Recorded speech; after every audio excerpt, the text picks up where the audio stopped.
Selamat datang di program pembelajaran Prodi Keperawatan Kampus Pangandaran Universitas Padjadjaran. Saya Siti Ulfa Rifatul Fitri, dosen Fakultas Keperawatan Universitas Padjadjaran. Dalam video ini saya akan menjelaskan tentang anatomi dan fisiologi jantung dan pembuluh darah. Pembelajaran kali ini terdapat 8 learning outcomes yang dapat dilihat pada layar berikut ini. Kita awali dengan fisiologi jantung. Jantung terletak di rongga dada atau toraks di antara kedua paru, diselimuti oleh satu membran pelindung yang disebut perikardium. Jantung memiliki berat sekitar 300 gram, namun ini dipengaruhi oleh usia, jenis kelamin, berat badan, jenis aktivitas, dan faktor lainnya.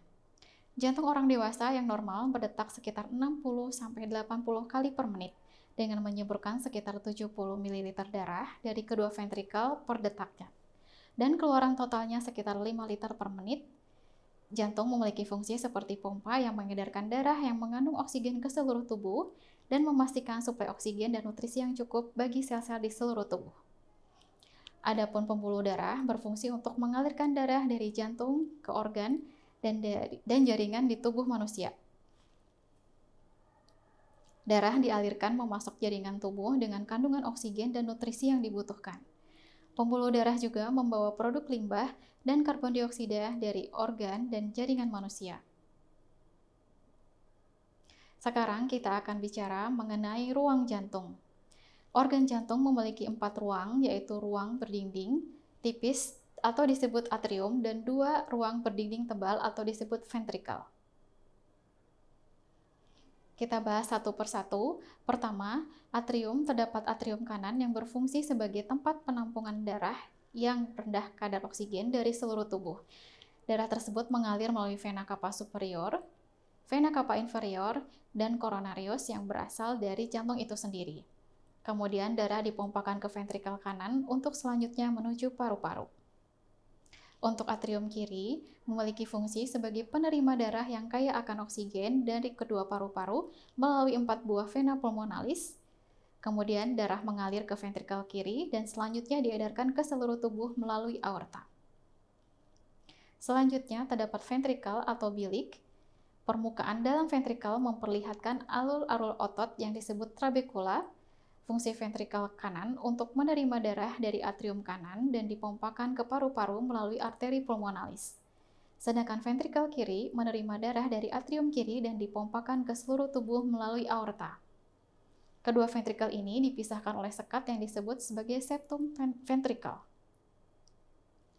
Lalu berikutnya, jantung dilengkapi dengan katup, di mana fungsinya untuk menghubungkan antara ruang satu dengan yang lainnya.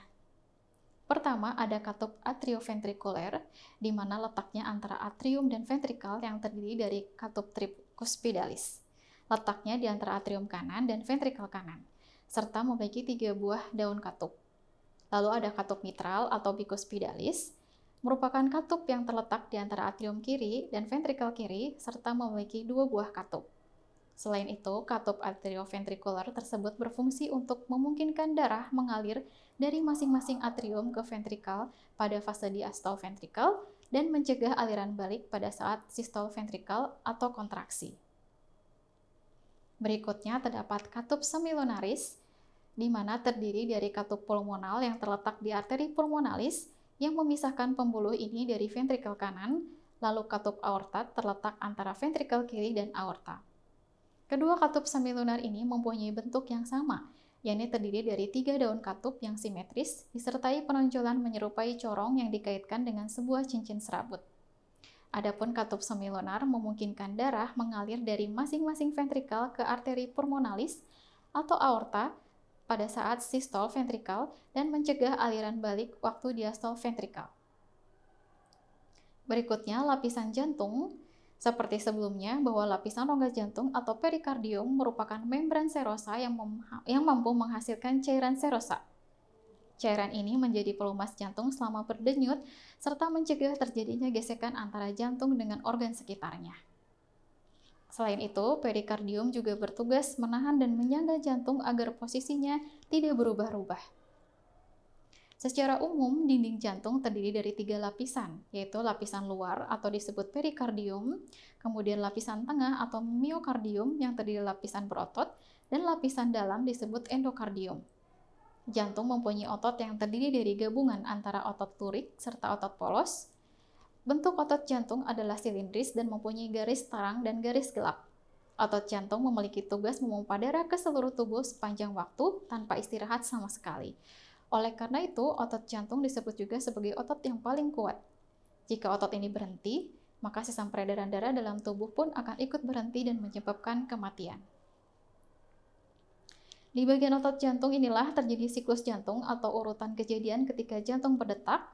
Siklus ini terdiri dari 2 fase, yakni fase diastol dan fase sistol. Fase diastol saat otot jantung menjadi rileks ketika pengisian darah pada jantung, sedangkan fase sistol saat jaringan otot jantung berkontraksi dan memompa darah keluar melalui ventrikel.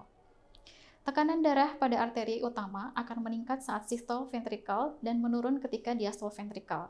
Hal ini berhubungan dengan 2 angka yang terkait pada tekanan darah, yaitu tekanan darah sistolik atau tinggi dan tekanan darah diastolik atau rendah.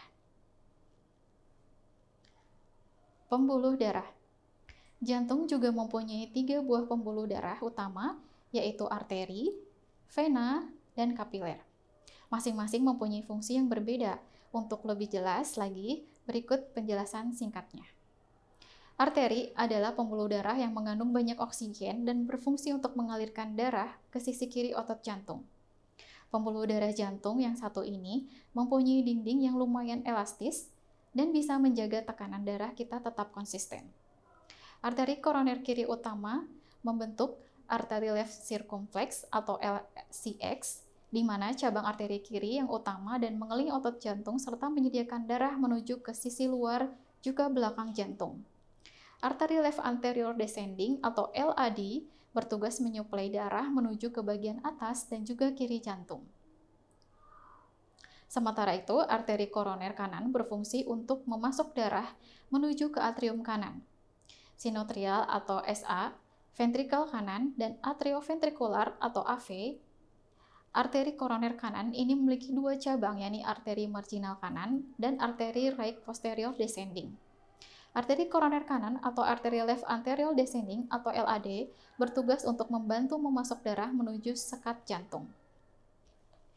Sistem sirkulasi arteri bisa dibagi menjadi 2 cabang. Pertama, arteri sistemik yang membawa darah mengandung oksigen dari jantung ke seluruh tubuh, dan arteri pulmonaris yang membawa darah tanpa oksigen dari jantung ke paru-paru. Lapisan terwal pembuluh nadi disebut tunika eksterna atau tunika adventitia yang tersusun dari serat kolagen dan jaringan elastis. Di lapisan selanjutnya terdapat tunika media yang tersusun atas otot polos, serat kolagen, dan jaringan elastis. Lapisan terdalam adalah tunika intima yang tersusun atas sel endotelial dan lapisan kolagen yang kaya dengan elastin di arteri elastis. Darah mengalir di dalam rongga yang bernama lumen. Berikutnya, vena.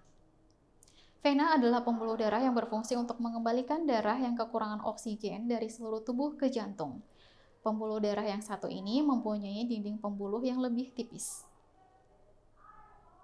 Lalu ada kapiler. Kapiler merupakan pembuluh darah yang berfungsi untuk menghubungkan vena terkecil dengan arteri terkecil. Pembuluh darah yang satu ini mempunyai dinding yang sangat tipis agar pembuluh darah dapat bertukar senyawa dengan jaringan yang ada di sekitarnya, seperti nutrisi, air, oksigen, karbon dioksida, dan juga limbah.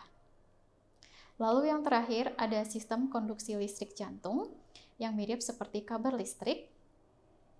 Pada bagian ini berfungsi mengontrol kecepatan dan ritme detak jantung, yaitu nodus sinoatrial atau SA sebagai pusat pacu jantung yang mengirimkan sinyal supaya jantung berdetak. Kemudian ada nodus atrioventrikular atau AV, mengangkut listrik dari atrium ke ventrikel. Siklus peredaran darah jantung.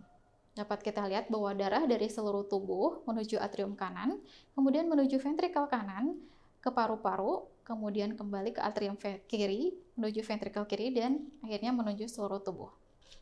Di sisi kiri jantung, darah yang miskin oksigen masuk ke jantung lewat 2 pembuluh, yaitu vena superior dan vena inferior. Kemudian darah ini menuju atrium kanan, Setelah itu atrium kanan berkontraksi sehingga darah tersebut mengalir ke ventrikel kanan lewat katup trikuspid yang terbuka. Setelah ventrikel penuh, katup trikuspid akan menutup agar darah tidak mengalir mundur ke atrium. Secara bersamaan, ventrikel akan berkontraksi agar darah bisa meninggalkan jantung lewat katup pulmonal ke arteri pulmonalis, lalu ke paru-paru. Setelah ventrikel penuh, katup trikuspid akan menutup agar darah tidak mengalir mundur ke atrium. Secara bersamaan, ventrikel akan berkontraksi agar darah bisa meninggalkan jantung lewat katup pulmonal ke arteri pulmonalis, lalu ke paru-paru. Kemudian, darah yang kurang oksigen tadi akan mengandung banyak oksigen. Jantung yang mengandung banyak oksigen ini akan mengalir melalui sisi kanan jantung, lalu ke vena pulmonalis, dan menuju ke atrium kiri. Kemudian, atrium akan berkontraksi sehingga darah dapat dialirkan ke ventrikel kiri lewat katup mitral yang terbuka. Ketika ventrikel sudah penuh, maka katup mitral akan menutup dan darah tidak dapat mengalir kembali ke atrium, dan secara bersamaan ventrikel akan berkontraksi dan darah kemudian meninggalkan jantung melalui katup aorta menuju aorta, lalu beredar kembali ke seluruh tubuh. Demikian paparan penjelasan tentang anatomi fisiologi jantung dan pembuluh darah. Sampai bertemu lagi di program pembelajaran Prodi Keperawatan Universitas Pajajaran dengan topik bahasan materi yang lain. Terima kasih.